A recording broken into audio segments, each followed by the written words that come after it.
안녕하세요. 여러분들 만나서 반갑습니다. 저는 에듀윌에서 한국사를 강의하고 있는 한유진입니다.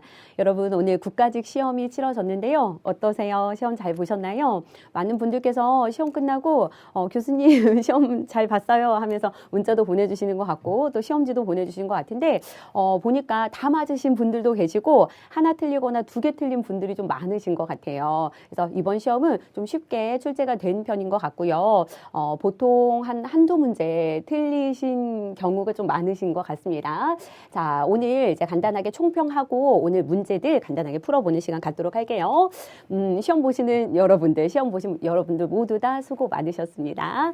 자, 한번 보겠습니다. 문항 분석을 해보면 전근대사 문항이 12문항이 출제가 되었고요. 근현대사 문항이 8문항이 출제가 되었습니다. 작년에는 전근대사가 13문항, 그 다음에 근현대사가 7문항이 출제되었는데요. 보통 근현대사가 7문항 정도 출제가 되는데 올해는 근현대사 문제가 한 문항이 더 출제가 되었다라고 보여지고요. 그다음에 정치, 경제, 사회, 문화 분류사적으로 보면 정치사가 굉장히 강세를 이루죠.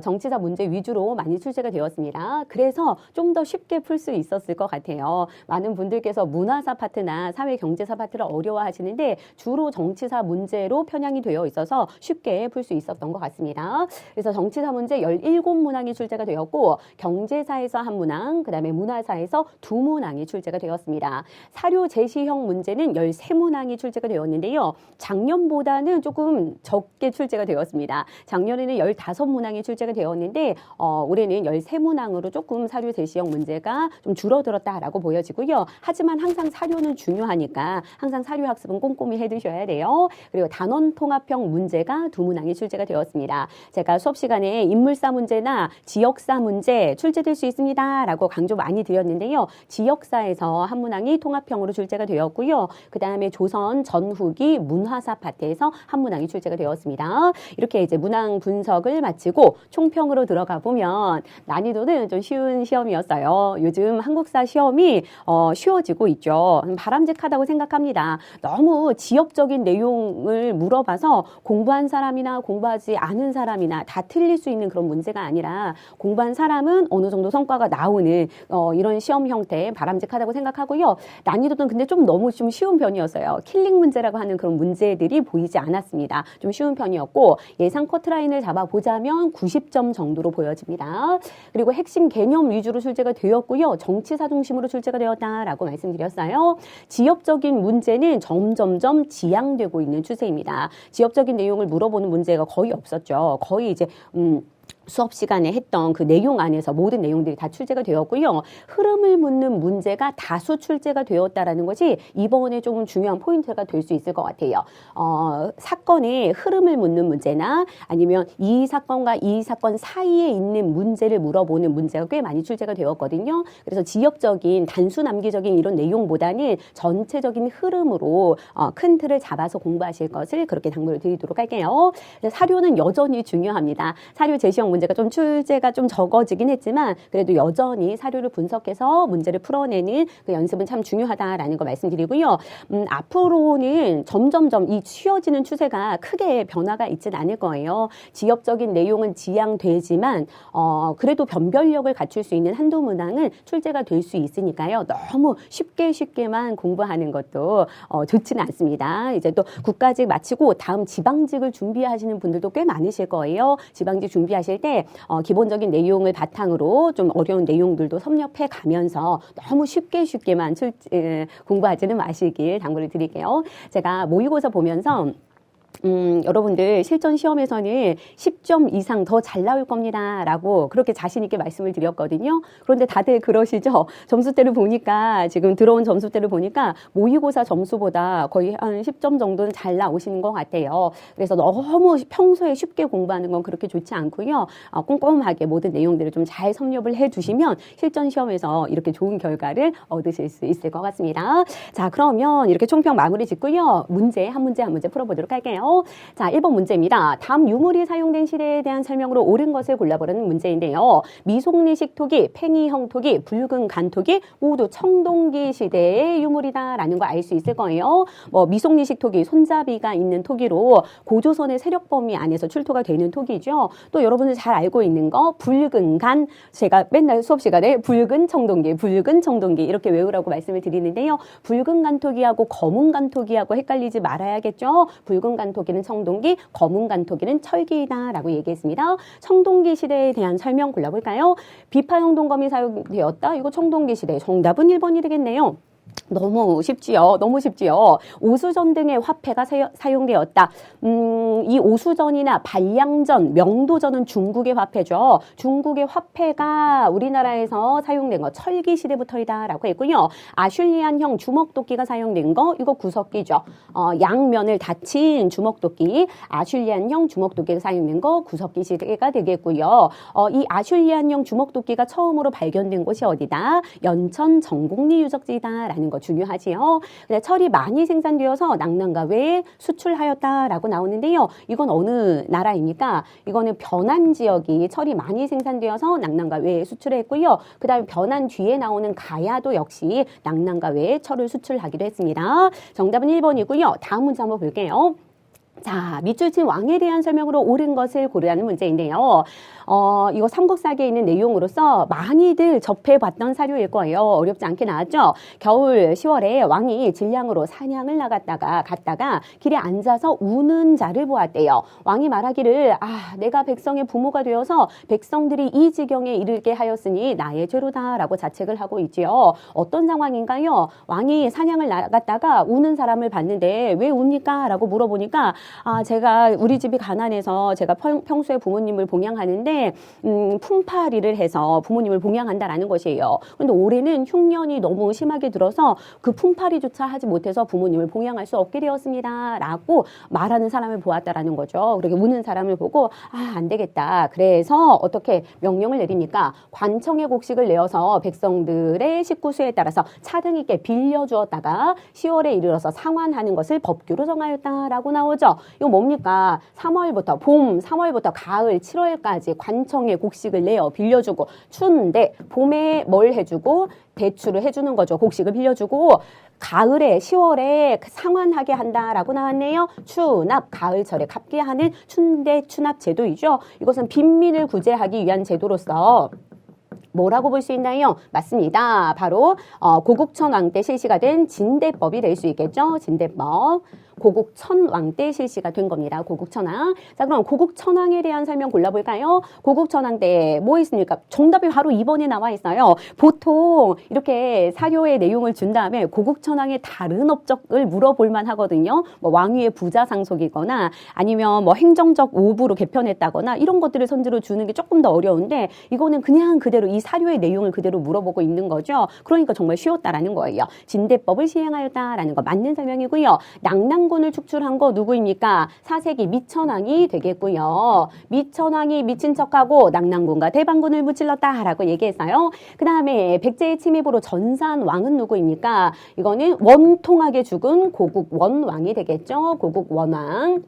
백제 근초고왕의 침입으로 평양성 전투에서 이 고국원왕이 전사한다, 원통하게 죽는다라고 했고요. 영락이라는 독자적인 연호를 사용한 왕은 우리가 잘 알고 있는 광개토 대왕이 될 수 있겠습니다. 정답은 2번이 되겠네요. 다음 3번. 가에 대한 설명으로 옳은 것을 고르라는 문제인데요. 신돈이 나왔습니다. 신돈은 공민왕 때 등용되었던 승려였죠. 신돈이 이것을 설치하고 요청을 했대요. 신돈의 건의로 설치가 된 거 무엇인가요? 바로 전민변정도감이 되겠죠. 전민변정도감입니다. 그럼 신돈이 활약했던 시기니까 이 시기는 공민왕이 되겠네요. 공민왕. 자, 전민변정도감이 무엇이었습니까? 전민변정도감. 밭전이에요. 토지와 민, 백성을 바를 정이죠. 바르게 되돌린다라는 거예요. 토지와 백성을 바르게 되돌리는 기구라는 뜻입니다. 이 당시 원간섭기 시기였죠. 원간섭기 시기에 권문세족들이 불법적으로 대농장을 확대하고 또 양민들을 자신들 노비로 이렇게 끌어다 쓰자 이 빼앗긴 권문세족들이 수탈한 그런 토지와 노비를 바르게 되돌리자라고 해서 전민변정 도감을 설치하게 되었던 것이죠. 그 내용이 여기 쭉 나와 있습니다. 여기 나와 있죠. 명령이 나가자 권세가 중에 전민을 빼앗은 자들이 그 주인에게 많이 돌려주었으며 전국에서 기뻐하였다라고 나오네요. 공민왕 시기의 일이 되겠습니다. 자, 그러면 이 전민변정도감에 대한 설명 골라볼까요? 정답부터 찾아보면 여기 3번에 쓰여 있죠. 불법적으로 점유된 토지와 노비를 조사해서 돌려주는 것이었어요. 정답은 3번. 권문세족의 세력을 약화시키고 왕권을 강화하고자 하는 그런 의도가 있었다라는 거 기억하시면 되겠죠. 자, 시전의 물가를 감독하는 임무를 담당한 거 무엇인가요? 시전의 상행위를 감독하는 관청 경시서가 되겠죠. 경시서 고려의 경시서가 있었고요. 그 다음에 국가재정의 출납과 회계 업무를 총괄했던 기구는 어디입니까? 지금 이건 고려시대를 물어보고 있으니까 고려시대 때 국가재정의 출납과 회계 역할을 담당했던 곳은 3사가 되겠네요. 3사 곡식과 화폐의 출납 업무를 담당했던 곳이죠. 그 다음에 부족한 녹봉을 보충하고자 관료에게 녹과전을 지급하였다라는 거. 이 녹과전이라는 것은 무엇과 무엇 사이 과도기 시기에 나타난 것입니까? 맞아요. 전시과하고 나중에 과전법이 실시가 되죠. 고려 말에 과전법이 실시가 되죠. 고려시대의 토지제도인 전시과와 고려 말 토지제도 이제 과전법이 조선 초기에 이제 토지제도가 되겠는데요. 그 사이 전시과와 과전법 사이에 과도기적인 토지제도가 바로 녹과전이다라고 얘기했습니다. 경기 8년에 토지를 지급했다라고 얘기했어요. 정답은 몇 번이 되겠습니까? 그러니까 이 시기는 이거는 전민변정도감하고는 상관이 없고요. 이거는 원종 시기니까 원간섭기 조금 전이라고 볼 수 있겠습니다. 정답은 3번이 되겠네요. 그 다음 4번 문제 한번 보도록 하겠습니다. 다음과 같이 말한 인물에 대한 설명으로 옳은 것을 골라보라는 문제입니다. 이 문제도 어렵지 않았어요. 쉬운 사료가 나왔죠. 자, 우리나라가 곧 고구려의 옛 땅이다 라고 나왔어요. 우리가 고구려를 이어가고 있다라는 뜻인 거죠. 그리고 압록강의 안팎 또한 우리의 지역인데 지금 여진이 그 사이에 몰래 점거해서 저항하고 교활하게 대처하고 있어서 지금 우리가 니네하고 통교하지 못한다라고 얘기하고 있는 거예요. 만일 여진을 내쫓고 우리 옛 땅을 되찾아서 우리가 성보를 쌓고 통하게 한다면 우리가 니네한테 어찌 사신을 보내지 않겠니? 라고 얘기하고 있는 거예요. 자, 그럼 이거 무슨 내용인가요? 거란이 쳐들어왔을 때 서희가 거란의 장수 소손영과 담판하는 내용이 되겠지요. 자, 거란이 우리나라에 1차, 2차, 3차 침입하게 되는데요. 이건 거란 1차 침입 때를 얘기하고 있는 거죠. 1차 침입 때 누구의 담판이 있었다? 서희의 담판이 있었다라는 것입니다. 서희의 외교 담판이 있었죠. 서희의 외교 담판으로 어디 지역을 획득할 수 있었다? 강동육주 지역을 획득할 수 있었다라는 것입니다. 이 강동육주. 자, 이쪽에 거란이 있고요. 이 사이에 이제 여진이 있는 거예요. 여진. 거란이 니네 왜 송하고만 통교하고 우리를 이렇게 배척하는 거야? 라고 했을 때 서희가 얘기하는 거죠. 또 거란이 소순영이 이렇게 얘기하는 거예요. 니네는 신라 땅에서 일어나는데 왜 자꾸 우리나라를 넘보는 거야? 라고 하니까 서희가 아니야. 우리 신라 땅에서 일어난 게 아니라 우리 옛 고구려를 이어가고 있는 나라야. 그리고 우리가 니네랑 통교하고 싶은데 중간에 여진이 껴있어서 니네랑 통교하지 못하는 거야. 여진이 가지고 있는 차지하고 있는 이 땅을 우리에게 넘겨준다면 우리가 니네하고 통교하지 않을 이유가 있겠니? 라고 얘기하고 있는 거죠. 그래서 그런 거였어? 그래서 이 지역을 우리가 차지할 수 있었다라는 거죠. 압록강 동쪽에 6개의 주를 획득할 수 있었던 거죠. 강동육주. 자, 그러면 한번 찾아볼까요? 소손영과의 남판에서 강동육주를 획득했다라는 거. 4번이 정답이 될 수 있겠고요. 이건 거란 1차 시기 때의 일이 되겠네요. 자, 목종을 폐위한 인물은 누구입니까? 목종을 폐위하고 현종을 왕으로 옹립시킨 사람이 강조죠. 이게 바로 강조의 정변이고요. 강조의 정변으로 인해서 거란이 몇 차 쳐들어오게 된다. 2차 침입이 있게 된다라는 거 기억하시고요. 그 다음에 2차 침입.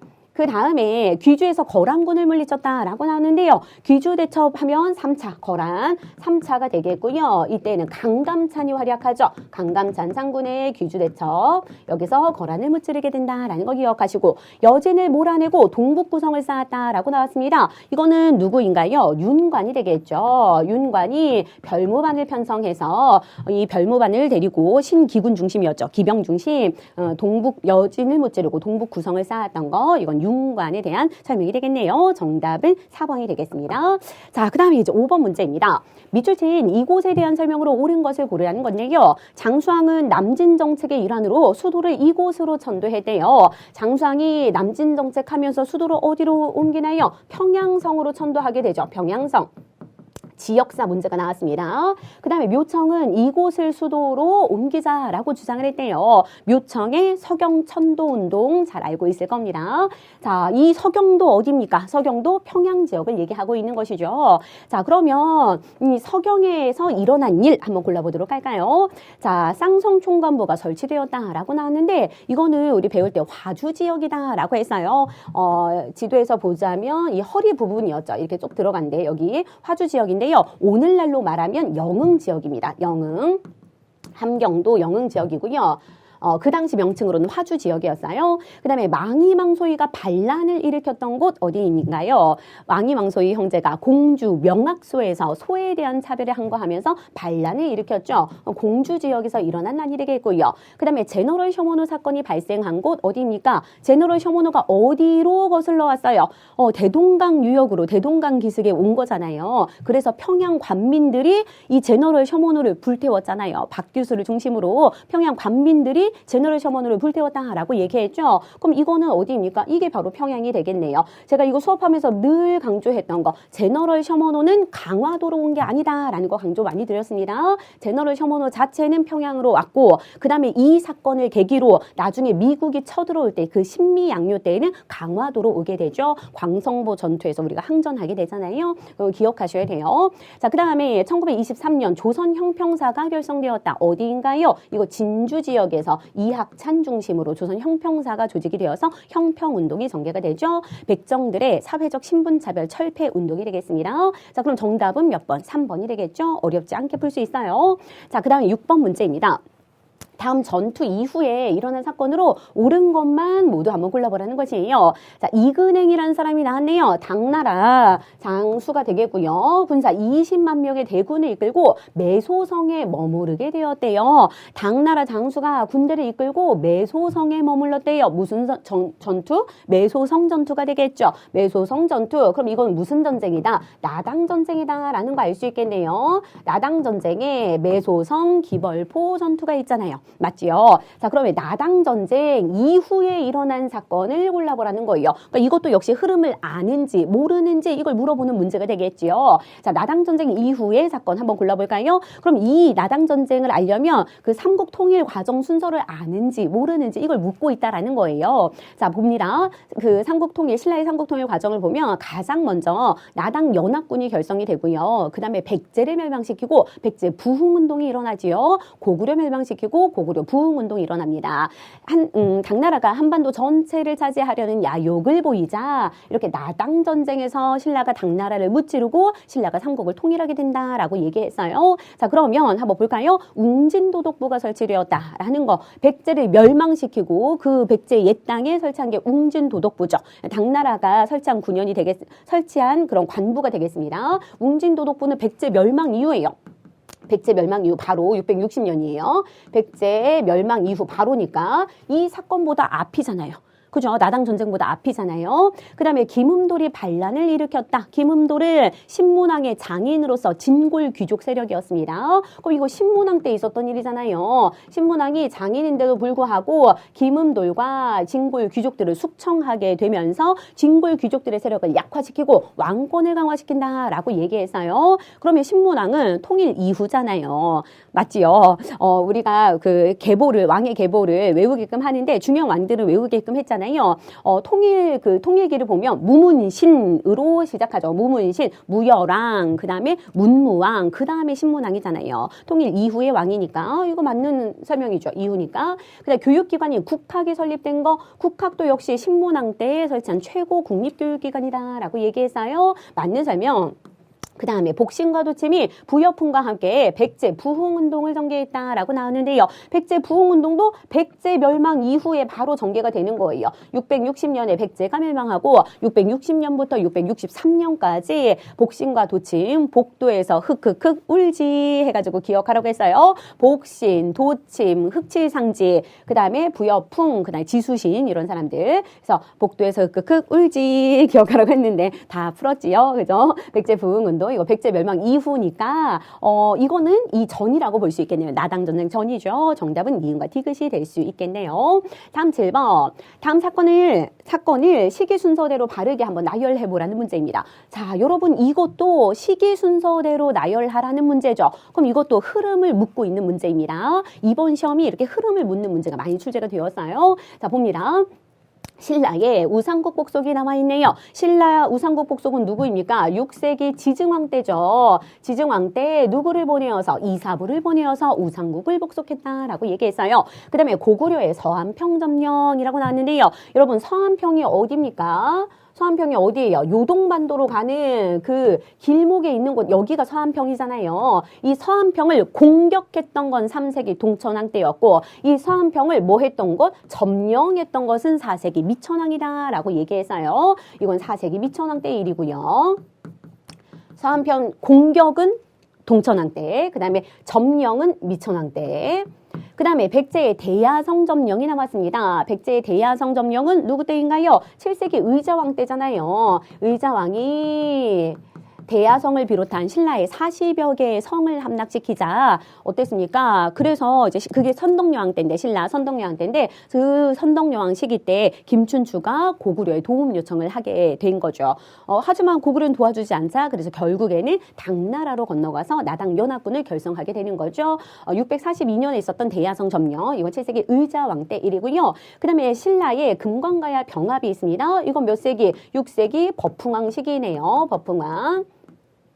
자, 6세기가 2개 나왔지만 우리 어렵지 않습니다. 6세기의 왕들 3명이 너무너무 중요해서 그 순서 우리 빠삭하게 외워놨잖아요. 지법진의 순서였어요. 지법진, 지증왕, 버풍왕, 진흥왕의 순서입니다. 그럼 순서대로 해보면 그렇죠. 미천왕 1번, 지증왕 2번, 버풍왕 3번, 의자왕 4번이 될 수 있겠지요. 자, 다음 문제 한번 보도록 할까요? 자, 그 다음에 고려시대의 문화유산에 대한 설명으로 옳지 않은 것을 묻고 있는 문제인데요. 자, 문화사 파트 문제가 좀 어려울 수 있어요. 그런데 이거 너무나 우리가 수업 시간에 너무 명확하게 했던 것이어서 정답을 딱 찾았다면 나머지 선지가 조금 헷갈릴지라도 쉽게 답을 찾을 수 있었던 것 같아요. 그렇게 어려운 문제는 아니었습니다. 자, 문화유산에 대한 설명으로 옳지 않은 거. 황해도 사리원 성불사 응진전인데 웅진전이라고 나왔네요. 응진전 고쳐놓으세요. 다포 양식의 건물이다 라고 나왔는데요. 맞나요? 맞죠? 우리가 주심포 양식에는 뭐가 있고 봉부수, 봉정사 극락전, 부석사 무량수전, 그 다음에 수덕사 대웅전이 있다라는 거 강조 많이 드렸죠. 다포 양식으로는 뭐가 있다? 성불사 응진전이 있다라고 했습니다. 응진전이에요. 자, 다포 양식은 무엇이었습니까? 공포가 이렇게 있으면 처마 밑을 받치는 이 공포가, 장식하는 공포가 기둥 위에만 있는 거, 공포가 기둥 위에만 이렇게 배치되어 있는 거, 이게 바로 주심포 양식이었죠. 맞나요? 다포 양식은 기둥 위에만 배치된 게 아니라 기둥 사이에도 이렇게 계속 배치가 되어 있는 거, 이게 다포 양식이다라고 얘기했어요. 많이 있다라는 거죠. 많이 있다라는 거. 다포 양식. 그래서 더 화려하고 웅장하다라고 얘기했어요. 고려 후기에는 이런 다포 양식의 건물이 많고요. 그 조선 때도 마찬가지입니다. 이어지는 거예요. 다포 양식의 건축물이 많죠. 맞는 설명이고요. 그 다음에 월정사 8각 9층 석탑은 원의 석탑을 모방해서 제작하였다라고 나왔는데 맞나요? 월정사 8각 9층 석탑은 이건 고려 전기의 탑이에요.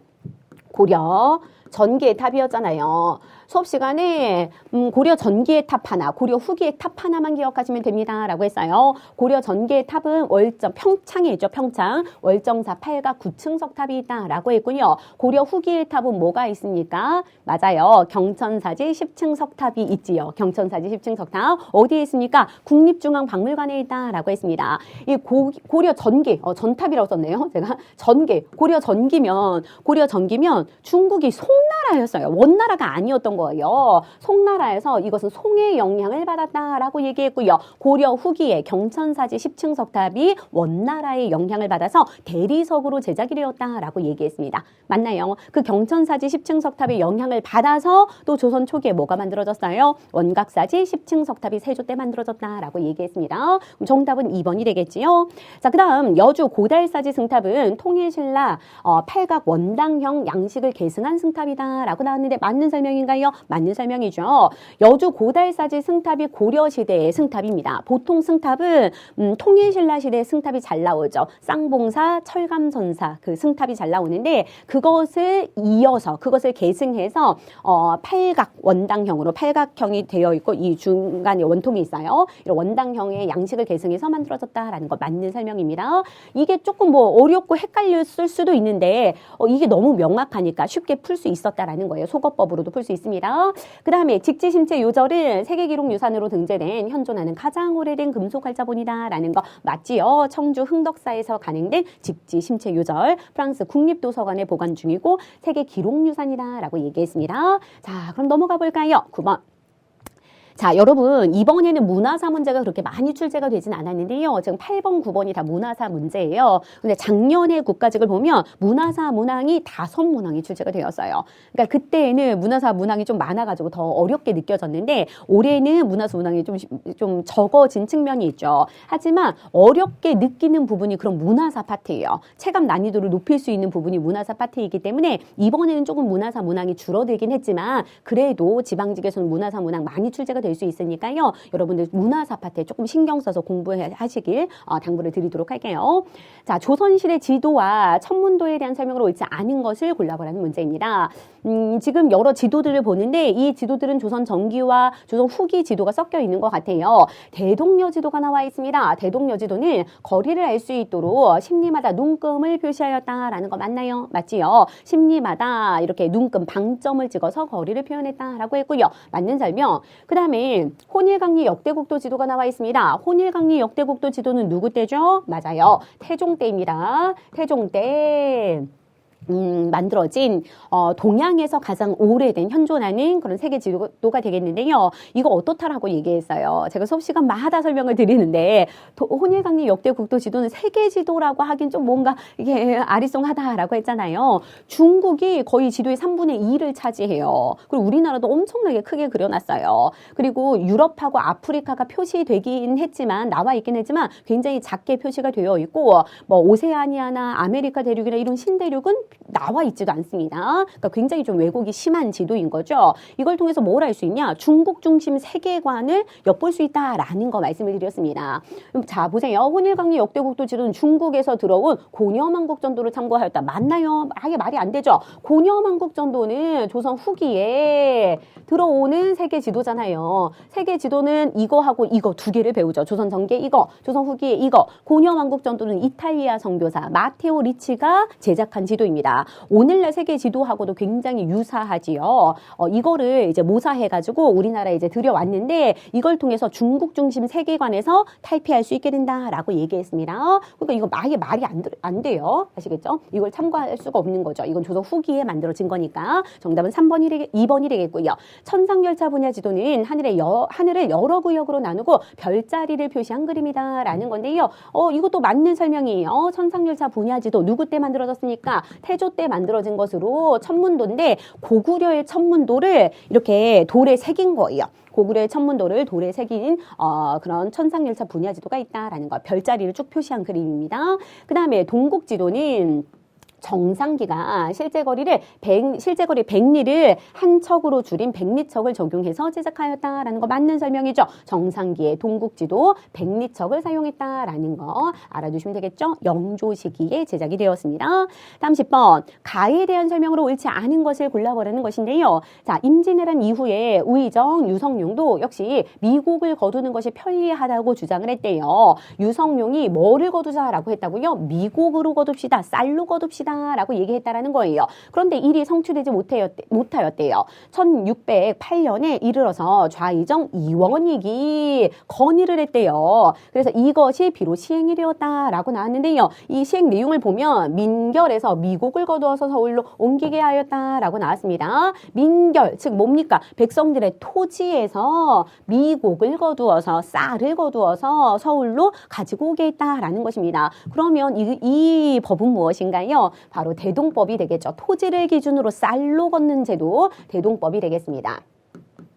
자, 대동법 전에 이제 공납이 어떻게 실시가 되었습니까? 각 집집마다 호를 기준으로 각 호마다 특산물을 국가의 세금으로 냈었는데 이거는 무엇인가요? 대동법은 특산물 대신에 뭐를 기준으로? 토지를 기준으로 쌀, 포, 돈을 내게 했던 제도이죠. 쌀은 1결당, 토지 1결당 12두씩 걷게 했습니다. 그래서 쌀이나 포, 옷감이나 그다음에 돈으로 거두어서 국가에 내게 했던 그런 공납의 그 제도였어요. 공납을 변형시킨 제도였죠. 공납제를 이렇게 대동법으로 바꾼 거죠. 기억하시면 되겠네요. 광해군 때 실시가 되었고 전국적으로 퍼진 때는 이제 숙종 때이다라는 걸 기억하시면 되겠죠. 익류지역 제외하고. 자, 장시 확대에 기여하였다라는 거 맞나요? 대동법이 실시가 되면서 상품화폐 경제가 활발해지죠. 맞나요? 제가 이거 하면서 맨날 그리는 그림이 있는데 대동법은 토지를 기준으로 실시하는 겁니다. 수출을 하는 거예요. 국가의 토지를 기준으로 내다 보니까 토지 1결당 쌀이나 쌀 12두, 그 다음에 포, 돈으로 내게 한다라고 했어요. 그 전까지는 지역마다 특산물이 다 국가로 납부가 되었는데 이제는 쌀, 포, 돈으로 통일해서 내다 보니까 국가에서 필요한 물품을 제공해다 주는 상인이 생긴다라고 했어요. 그 상인을 뭐라고 한다? 공인이라고 하는 거예요. 뭐라고 한다고요? 공인이라고 합니다. 공인. 자, 공인이라고 얘기해요. 다시 국가에 필요한 물품을 제공해다가 바치는 상인을 공인이라고 하는데요. 이 공인이 어디에서 그런 물건을 구해다 파는 거예요? 가져오는 거예요. 바로 장시가 되겠죠. 장시에서 수공업자나 상인들에게 물품을 구매해서 국가에 필요한 물품을 바치는 거죠. 이 장시에 뭐를 주고? 돈을 주고 공가라고 하죠. 공가를 제공받아서 장시에서 물건을 구매해서 바치는 거죠. 그렇기 때문에 장시가 확대될 수 있었다라는 것이고요. 돈을 주기 때문에 돈을 주고 물품을 구매하기 때문에 상품화폐 경제가 발달한다라고 얘기했어요. 이해되시죠? 잘 기억하셔야 돼요. 이 대동법의 실시로 인해서 장시 확대에도 기여가 되고요. 상품화폐 경제가 발전하게 된다라는 것도 알아두셔야 됩니다. 근데 지주에게 결작을 부과하였다라고 나왔는데 맞나요? 아니죠. 이 결작이라는 것은 무슨 법을 보충하기 위함이었나요? 균역법을 보충하기 위함이었잖아요.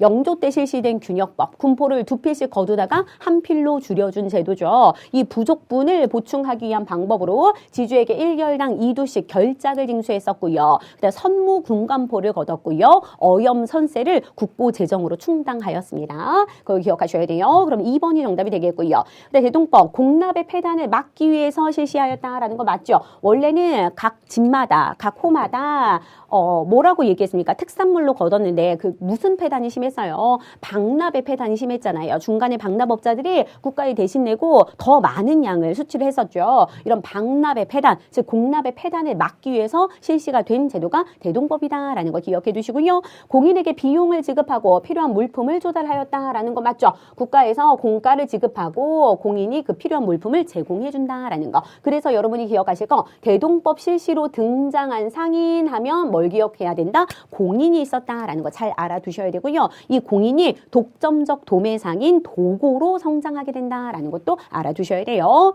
다음 11번 문제입니다. 가 인물이 추진한 정책으로 옳지 않은 것을 골라보라는 것인데요. 선비들 수만 명이 대궐 앞에 모여서 만동묘와 서원을 다시 설립할 것이니 라고 얘기하고 있어요. 만동묘는 명나라 황제를 제사하는 사당이 되겠고요. 서원은 교육과 제사의 기능을 담당하는 곳이죠. 이걸 다시 설립할 것을 청했대요. 그럼 이게 뭐 되었다라는 거예요? 폐지가 되었다라는 거죠. 그랬더니 이 사람이 아주 크게 노해서 한성부의 조례와 병졸로 하여금 한강곽부로 이 사람들을 몰아내게 하고 그리고 서원을 철폐하고 그 토지를 몰수해서 관에 속하게 하였다라고 나왔습니다. 그럼 이 사람은 누구예요? 서원을 철폐한 흥선대원군이 되겠네요. 흥선대원군 때 만동묘와 서원 철폐가 이루어지죠. 그래서 양반들의 굉장히 반발이 심하게 일어나기도 했었습니다. 자, 그러면 흥선대원군 정책으로 옳지 않은 거 골라볼까요? 자, 사창제를 실시하였다라고 나왔는데요. 맞나요? 사창제 맞죠? 흥선대원군이 삼정의 문란을 시정하고자 했잖아요. 그래서 삼정의 문란 중에 황곡제를 사창제로 변형했습니다. 사창제는 그 지역 단위로 곡식을 빌려주게 했던 제도였잖아요. 관리들이 하도 수탈을 많이 하고 고리대를 붙여받으니까 지방의 덕망 높은 양반들에게 이렇게 주관케 했습니다. 그래서 지역 단위로 곡식을 빌려주는 사창제를 실시하게 되었고요. 대전회통 법전을 편찬해서 통치 체제를 재정비하게 되었고요. 흥선대원군 때 대전회통이다라는 거 잘 기억해 두셔야 돼요. 정조 때는 대전 통편이죠. 히읗히읗 해가지고 흥선대원군이 대전 회통이다라는 거 기억하시고 비변사의 기능을 강화하였다라는 거 맞나요? 아니지요. 비변사의 기능이 조선 후기에 가서 점점점 강화되는데 이때 흥선대원군 때 이 비변사의 기능을 뭐 합니까? 이 기능을 뭐 한다? 강화가 아니라 축소시키고 결국에는 폐지하게 되잖아요. 맞나요? 비변사가 모든 권한을 다 이제 가지고 있는 거죠. 뭐 군사권, 인사권, 외교, 뭐 정치 모든 권한을 다 가지고 있자 이 비변사를 혁파하고요. 권한을 나눕니다. 정무적인 역할은 정치적인 역할은 의정부가 맡게 하고 군사적인 역할은 뭐를 부활시켜서 삼군부를 부활시켜서 군사 업무를 담당케 했다라는 걸 기억하셔야 돼요. 그래서 흥선대원군 때는 비변사 폐지라는 것을 알아두셔야 되겠죠. 통상수교 거부 정책을 추진했다라는 거 맞는 설명이네요. 이 시기에 뭐 병인 양요도 있었고요. 그다음에 신미 양요도 있었고요. 그 사이에 오페레트 도굴 사건들 많은 그 서양인들이 와서 우리에게 통상수교를 요구했었잖아요. 그래서 통상수교 거부 정책을 펼치게 된 사람 흥선대원군이 되겠습니다. 정답은 3번이 되겠네요. 자, 12번 문제입니다. 다음과 같은 선포문을 발표하면서 성립한 정부의 정책으로 옳지 않은 것을 골라보라는 문제인데요. 죄송한데 관계자분이 계시면 여기 에어컨을 좀 틀어주시면 좋을 것 같아요. 여기가 너무 덥습니다. 에어컨을 좀 틀어주시길 부탁을 드릴게요. 자, 볼게요. 정부의 정책으로 옳지 않은 것을 골라보라는 것인데요. 여기 보면 대한민국은 민주공화제로 함이라고 나왔습니다. 대한민국은 민주공화제라는 정치 체제를 밝히고 있는 것이고요.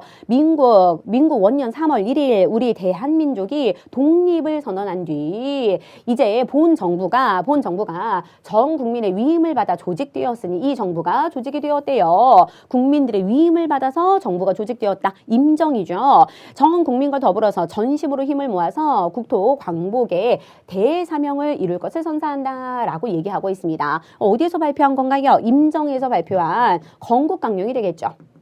임정에서 발표한 대한민국 건국강령이 되겠습니다. 대한민국 임시정부에서 발표한 대한민국 건국강령 몇 년에 발표가 되었나요? 1941년에 발표가 되었지요. 자, 그러면 이 선포문을 발표하면서 성립한 정부의 정책 골라볼까요? 임정에서 했던 정책 옳지 않은 거 골라볼게요. 자, 독립공채를 발행하였다라는 거 맞나요? 맞죠? 임정에서 독립운동 자금을 마련하고자 독립공채를 발행한 거 맞고요. 기관지로 독립신문을 발간한 거 맞는 설명입니다. 이거 수업 시간에 뭐라고 얘기했나요? 이 독립신문 뭐랑 헷갈리면 안 된다. 서재필의 그 독립신문과는 다른 거다라고 얘기했어요. 맞는 설명. 그 다음에 비밀행정조직인 연통부를 설치하였다라는 거 맞죠? 연통제, 연통부 다 같은 거예요. 아시겠죠? 비밀연락망, 비밀행정조직망, 연통부, 그 다음에 교통국을 설치해가지고 서로 연락을 취하고 서로 독립운동 자금을 이렇게 비밀리에 모금하고자 했다라고 얘기했어요. 그래서 재정 확보를 위해서 전왕국을 설립하였다라고 나오는데 맞나요? 여러분, 전왕국은요 언제 나오는 키워드인가요? 우리 강화도 조약 이후에 1880년대 초부터 정부 주도로 개화 정책이 추진이 되죠.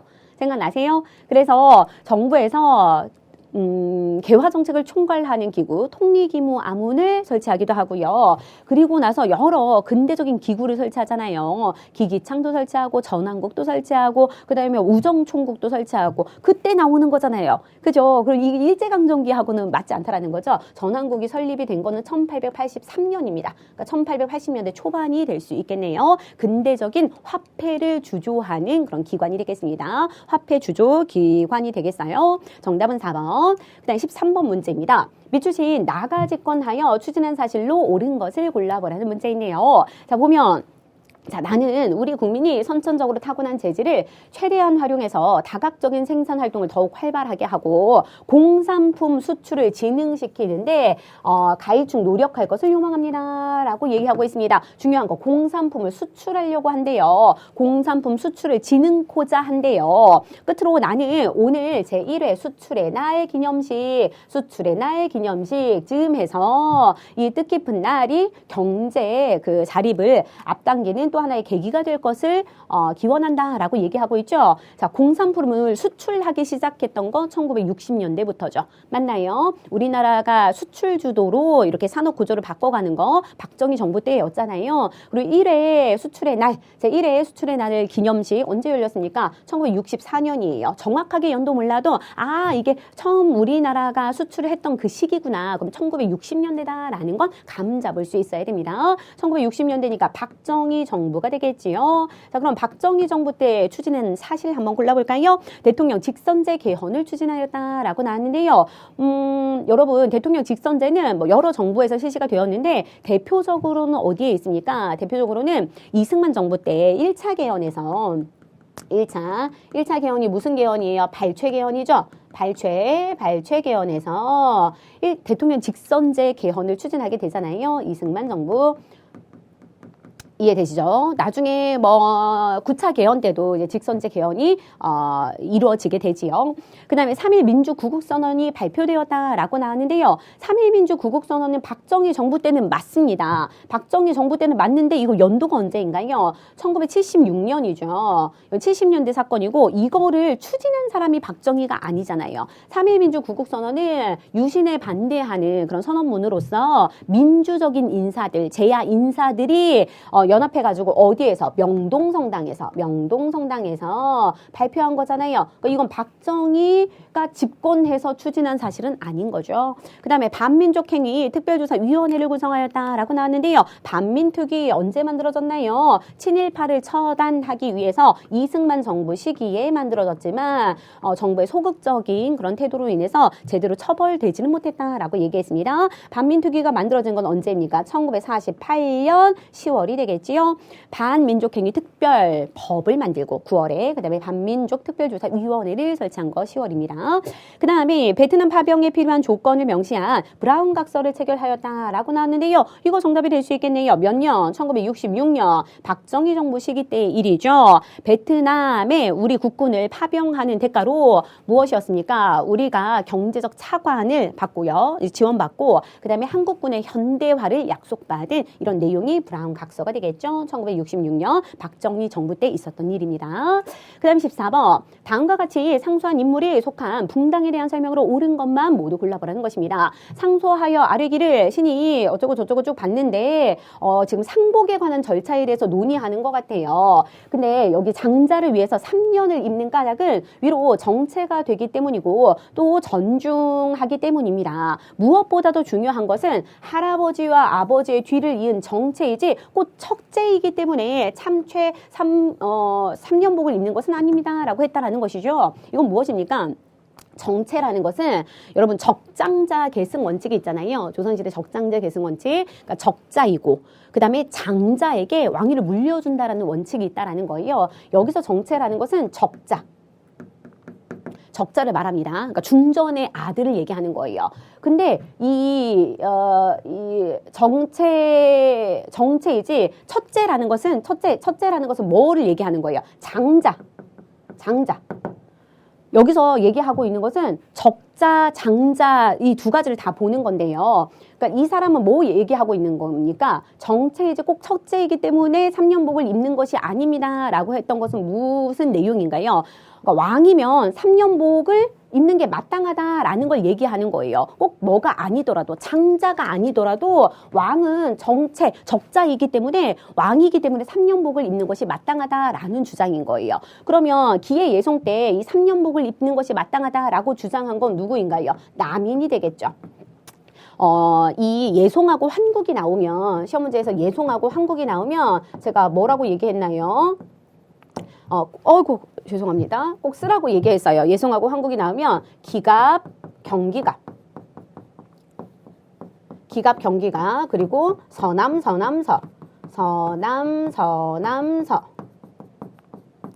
이걸 쓰라고 얘기했죠. 기갑, 경기갑, 서남, 기해예송, 갑인예송 때 그 다음에 경신, 기사, 갑술 한국이 있는 거죠.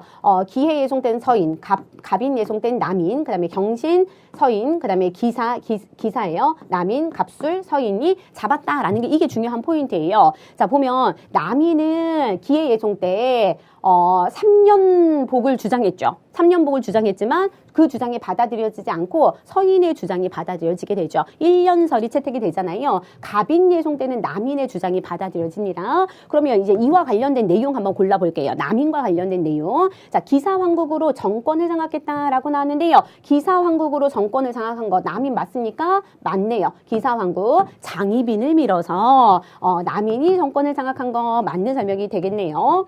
그 다음에 인조반정을 주도해서 집권 세력이 되었다라는 거. 인조반정을 주도한 건 누구인가요? 서인 주도하에 남인이 참여한 거죠. 주도 세력은 서인이었고요. 정조식의 탕평정치의 한 축을 이루었다라고 나왔는데 노론 세력이 영조 때, 그러니까 영조가 탕평정책을 쓴다고는 했었지만 노론 중심의 정치가 이루어진단 말이에요. 정조는 더 적극적인 탕평, 줄론 탕평을 주장하게 되지요. 그래서 소엘이었던 남인이나 소론 계열까지도 중용한다라고 얘기했습니다. 그렇기 때문에 탕평 정치의 한 축을 차지한 게 남인이 될 수 있는 거예요.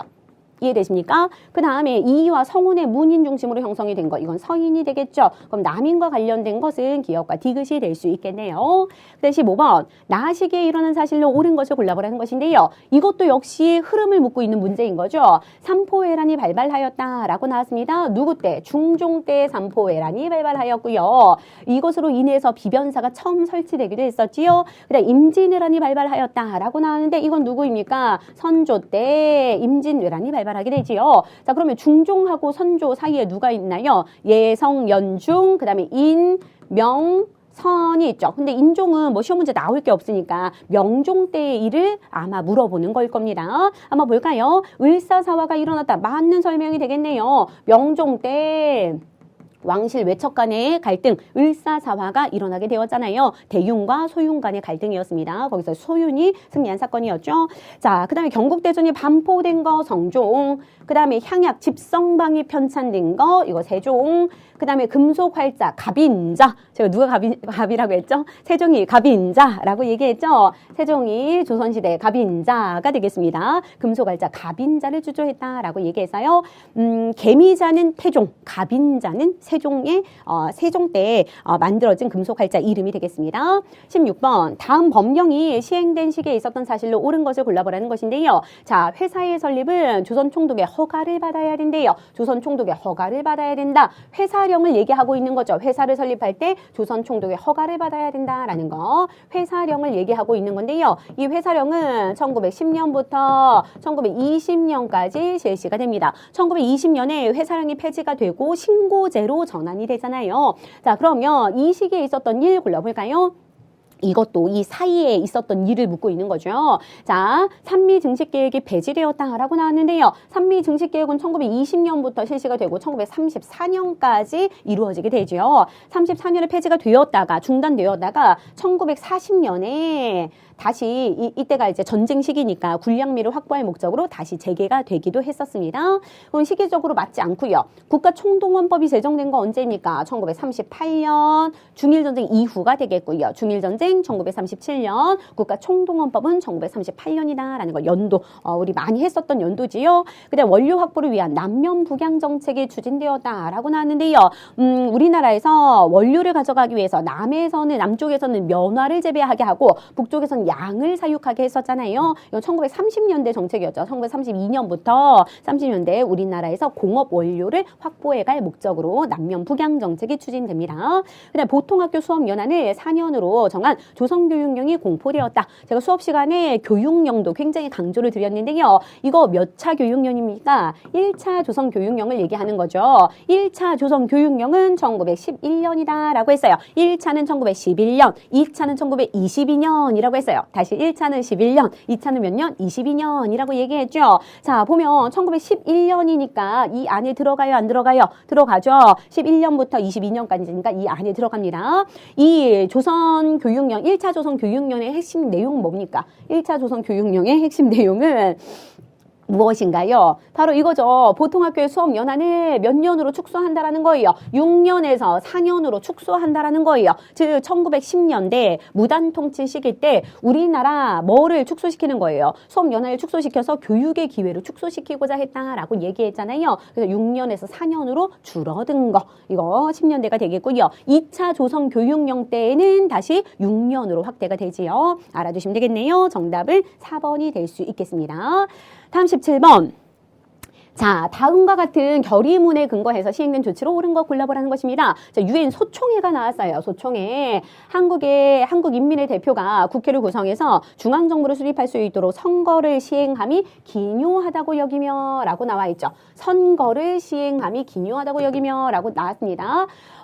유엔 총회가 열리고 유엔 소총회가 열렸어요. 미소공동위원회가 개최가 되어서 우리나라의 정부 수립 문제를 논의했었는데 그게 결렬이 되죠. 그래서 이 미국이 유엔에 이 한국의 정부 수립 문제를 이관하게 됩니다. 유엔 총회에서 결정이 떨어졌는데 남북한 뭐 하라고 했어요? 총선거를 통해서 인구 비례에 의한 총선거였죠. 그렇게 해서 통일정부 구성하라고 했는데 그게 이제 북한에서 소련에서 그걸 거부하자 다시 유엔 소총회가 열렸다라고 얘기했어요. 맞죠? 다시 유엔 소총회가 열렸는데 이건 언제입니까? 시기적으로 봤을 때 1948년 2월 달이 되겠네요. 소총회에서 어떤 결정이 떨어졌다라고 했습니까? 그러면 한국 임시위원단이 들어갈 수 있는 지역, 즉 선거가 가능한 지역에서만이라도 선거해라 라는 결정이 떨어졌다라고 얘기했죠. 맞나요? 그 내용이에요. 그러면 이 이후 이 결의문에 근거해서 시행된 조치, 선거가 가능한 지역이면 어디입니까? 유엔 한국 임시위원단이 들어올 수 있는 남한에서만 총선거를 실시하라 라는 명령이 떨어진 거예요.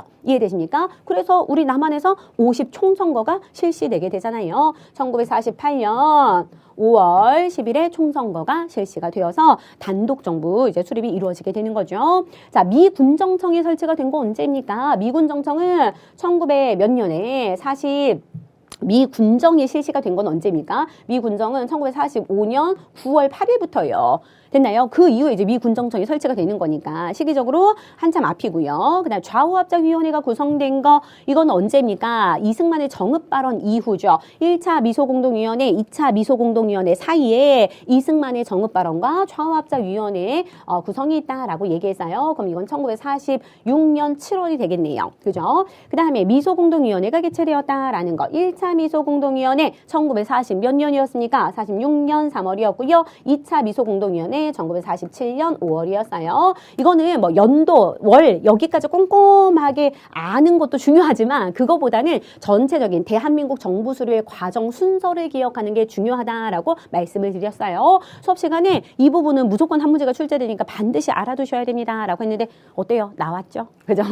그 다음에 18번 가볼게요. 가나 조약 사이 시기에 있었던 사실로 옳은 것을 골라보라는 것입니다. 자, 볼까요? 10관 보니까 일본국 인민이 조선국 지정에 각 항구에 머무 머무르는 동안에 죄를 범한 것이 조선국 인민에 관계되는 사건일 때에는 일본국 관원이 재판한다라고 나왔어요. 일본국 인민이 여기서 죄를 지었을 때 일본국 관원이 재판한다라는 것이에요. 이해되시나요? 무슨 조약? 강화도 조약의 내용이죠. 강화도 조약의 무슨 내용인가요? 치외법권의 내용이에요. 영사재판권 1876년에 있었던 사건이군요. 그 다음에 제 사건을 보면 중국 상인이 조선의 양화진 및 한성의 영업소를 개설할 경우를 제외하고 각종 화물을 내륙으로 운반하여 상점을 사리고 파는 것을 허가하지 않는다라고 나왔어요.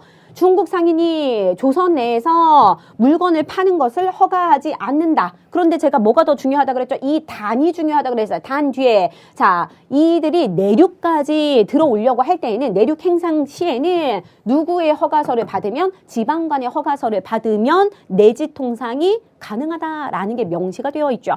조청상민 수륙 무역 장정입니다. 조청상민 수륙 무역 장정 1882년이고요. 이걸 통해서 실질적인 청나라의 내지 통상권이 인정된다라고 얘기했어요. 중요한 사료인데 중요한 사료들이 다 나왔지요. 자, 그러면 강화도 조약과 조청상민 수륙 무역 장정 사이의 내용 한번 볼게요. 1876년, 1882년 사이에요. 자, 개항장에서는 일본 화폐가 통용되었다라는 거 맞는 설명이네요. 이게 뭐예요? 자, 강화도 조약의 정식 명칭이 뭡니까? 조일수호 조규죠. 조일수호 조규 부록이에요. 이거 체결한 다음에 바로 체결하는 거예요. 1876년에. 그 내용이 뭔가요? 조일수호 조규 부록. 두 가지 내용 기억하세요 라고 했습니다. 개항장에서 일본 화폐 사용 가능한 거. 그 다음에 또 하나는 뭐였나요? 맞아요. 간행이정. 거류지 무역을 설정한 거죠. 간행이정 몇 리? 간행이정을 몇 리로 한다? 10리로 한다라는 거. 개항장이 내 10리까지 활동할 수 있다라는 거였잖아요. 그 내용이 1번에 들어갑니다. 그래서 이 조약 이후에 이거 체결되니까 맞는 설명이네요. 러시아가 압록강 유역의 산림체벌권을 획득하였다라고 나왔는데요. 이거 언제입니까? 아관파천 이후죠. 아관파천. 우리나라가 러시아 공사관으로 처소를 옮기면서 우리나라 안에서 러시아의 내정 간섭이 심화되고요. 러시아의 이권 침탈도 심화된다라고 얘기했어요. 자, 그럼 이거는 우리가 아관파천 이후니까 1896년 이후라고 볼 수 있겠군요. 그 다음 한국중앙총상회가 조직이 되어서 상권 수호 운동을 전개했대요. 한국중앙총상회는 시선 상인들의 단체를 얘기하는 거죠.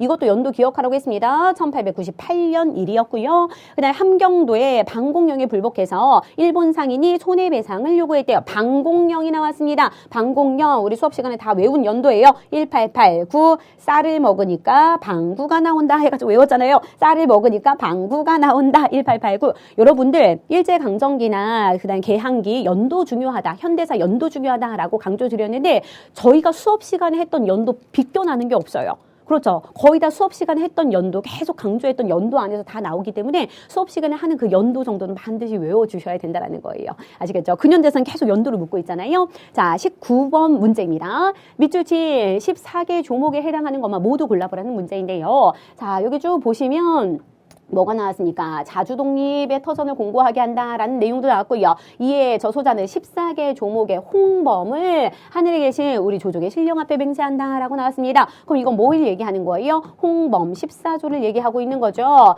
이 홍범 14조는 2차 가보개혁 때 발표가 되었죠.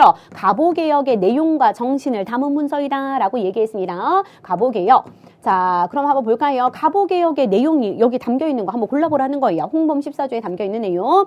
자, 탁지아문에서 조세를 부과한다라는 거 맞는 설명이네요. 재정의 일원화가 어디로 됩니까? 탁지아문으로 되었지요. 여러분 1차 가보개혁 때 6조가 8아문으로 바뀌잖아요. 그래서 호조가 탁지아문으로 바뀐다라고 했어요. 이 홍범 14조는 2차 때 발표되긴 했지만 1차의 내용을 반영하고 있으니까 이 탁지아문이라고 명시가 되어 있습니다. 맞는 설명이고요. 그다음 왕실과 국정사무를 분리시킨다라는 거. 가보개혁은 정치, 경제, 사회 모든 분야에서 근대적인 개혁이다라고 얘기했어요. 정치적으로 봤을 때 왕실 사무와 왕거하고 국가거하고 사무를 분리시키는 거. 이거 굉장히 근대적이라고 볼 수 있는 거죠. 맞는 설명. 지계 발급을 위한 지계야문을 설치한 거. 이거는 홍범 14조 가보개혁의 내용이 아니잖아요. 이건 대한제국식이잖아요. 대한제국. 맞나요? 지게 근대적 토지 소유권을 증명하는 문서였습니다. 근대적 토지 소유 증명 문서라고 생각하시면 돼요. 지게 아문을 설치하고 지게를 발급했습니다. 대한제국 시기였고요. 그 다음에 대한제국 시기 때 제가 은행 두 개 기억하라고 했잖아요. 대한천일은행과 무슨 은행? 한성은행 나오면 아 이거 대한제국 시기다라는 거 알 수 있어야겠죠? 정답은 기억 니은이 될 수 있겠습니다. 자, 20번 문제예요. 가시기에 볼 수 있었던 모습으로 옳지 않은 것을 골라보라는 것인데요. 만주사변이 발생했습니다. 1931년이죠. 태평양 전쟁이 발발했어요. 이거 언제입니까? 1941년이죠. 역시 연도를 알아야 풀 수 있는 문제가 되겠네요. 이 시기에 발생한 사건 골라볼까요? 소학교에 등교하는 조선인 학생이라고 나왔는데요. 여러분 소학교는 초등학교를 얘기하는 거예요. 명칭 변화가 좀 있는데요. 소학교였다가 보통학교로 바뀌었다가 다시 보통학교가 소학교로 바뀌었다가 소학교가 국민학교로 바뀌어요. 그 국민학교가 지금의 초등학교가 된 거죠. 그러니까 소학교, 보통학교, 국민학교가 다 초등학교를 가리키는 말이다라는 건 잘 알고 계실 겁니다. 자, 여러분. 우리가 국민학교령 연도는 외웠잖아요. 국민학교령이 언제입니까? 1941년이죠. 맞나요? 국민학교령. 황국신민학교의 줄임말이라고 얘기했잖아요. 황국신민을 양성하는 양성하는 학교라는 뜻이죠. 그게 국민학교잖아요. 그래서 김영삼 정부 때 초등학교를 개칭이 되었다라고 했죠. 소학교를, 원래 이름이 소학교였어요. 소학교를 국민학교로 개칭한 게 41년이니까 이 시기는 다 소학교가 맞겠네요. 맞나요? 이해되시죠? 맞는 설명이에요. 그 다음에 황국신민서사를 암송하는 청년이라고 나왔는데요. 이거는 민족 말살 통치 중에 하나였죠. 황국신민서사, 황국, 일본에 니네는 신화된 백성이기 때문에 뭘 다해야 돼? 충성을 다해야 돼 라는 것을 늘 암송케 했잖아요. 세뇌시키려고. 이건 1937년에 있었던 일이에요. 그 이후 쭉. 이해되세요? 중일전쟁 그 이후로 쭉 있었습니다. 그러니까 이것도 맞는 설명이고요. 근데 제국신문 기사를 작성하는 기자, 여러분 생각나세요? 이거 거의 마지막 모의고사 때 제국신문에 관한 내용 냈었는데 그때 제가 연도 강조했었죠. 언제입니까? 이거는 1898년이에요. 1898년부터 일제강점기 1910년에 폐간당하거든요. 1910년까지 있었던 신문, 제국신문. 서민들, 부녀자를 대상으로 해서 한글로 발행이 되었고 발행인의 이종일이 있었다라고 얘기했습니다. 이건 시기적으로 맞지 않아요. 한참 초반의 일이잖아요. 정답은 3번. 쌍성보에서 항전하는 한국 독립당 군인 해가지고 나왔죠. 한국 독립당 군인이니까 한국 독립군이 되겠네요. 쌍성보 전투, 쌍성보, 사도하자, 경박호, 동경성, 대전자령 이런 것들은 다 1930년대 한중 연합작전이었잖아요. 맞나요? 그럼 이건 1932년에 있었던 일이 되겠네요. 쌍성보 전투를 이해되시나요? 여기까지 해서 모든 문제를 풀어보았습니다. 자, 빠르게 달렸는데요. 여러분들 시험 보시느라 정말 수고 많으셨고요. 다시 한번 내용 되짚어보면서 아 이런 내용이었지 라는 거 다시 한번 상기해 보시면 좋을 것 같아요. 여기서 이제 시험 끝나신 분들도 계시고 다음 시험 이제 또 아직 우리가 지방직 시험이 남아있잖아요. 지방직까지 가시는 분들이 또 많기 때문에 여기서 국가직 시험에서 그냥 끝내지 마시고 똑같이 출제처가 인사혁신처 문제거든요. 인사혁신처에서 출제가 되니까 국가직 문제처럼 지방직 문제도 나올 수 있습니다. 한국사는 크게 다르지 않아요. 그렇기 때문에 어떤 내용 틀렸는지 꼼꼼하게 다시 한번 분석하시고 또 사료의 내용들 다시 한번 되짚어 보시면서 또 지방직을 또 준비하셨으면 좋겠습니다. 오늘 시험 보느라 너무너무 고생 많으셨고요. 오늘 하루 정도는 수고했다라고 칭찬해 주시고 애썼다 칭찬해 주시고 맛있는 거 드시고 또 푹 쉬시면서 평안한 하루를 보내시길 바랄게요. 시험 보시느라 정말 수고 많으셨습니다. 저희는 다음에 또 수업에서 뵙도록 할게요. 감사합니다.